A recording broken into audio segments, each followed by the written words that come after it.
Granulation, এই টার্মটা আমরা কম বেশি সবাই শুনেছি। আসলে এটা কি? গ্র্যানুলেশন হচ্ছে একটি প্রক্রিয়া, এক বা একাধিক কণার একত্রিত হওয়ার একটা প্রক্রিয়া, যেটা ফার্মাসিউটিক্যাল শিল্পে ব্যবহৃত হয়। মেডিসিন প্রস্তুতিতে এটি ব্যবহার করা হয়। এবার ওয়াটার কালারে এটা কী কাজে লাগে? গ্র্যানুলেশন পদ্ধতির মাধ্যমে ওয়াটার কালারের আনইভেন্ট পিগমেন্টগুলো পেজের উপর ভিজিবল হয়ে ওঠে।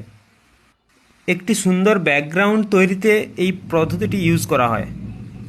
এবার আসছে এটি কীভাবে তৈরি করা হয় বা কিসের উপর ডিপেন্ড করে এই গ্র্যানুলেশন। প্রথমত এটি ডিপেন্ড করে পিগমেন্টের উপর। পিগমেন্ট যত হ্যাভিয়ার হবে গ্র্যানুলেশন তত বেশি হবে, যেমন আলট্রামেরিন ব্লু, ব্ল্যাক, কোবাল্ট ব্লু।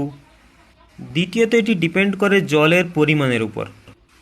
ব্রাশে এবং পিগমেন্টে যত বেশি জল থাকবে গ্র্যানুলেশন তত বেশি হবে।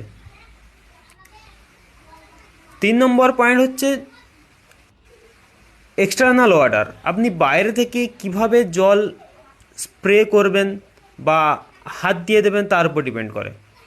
4 নম্বর পয়েন্ট হচ্ছে পেপার স্ট্রাকচার। পেপার স্ট্রাকচার যত বেশি হবে, যেমন ধরুন cold press paper, Routh paper,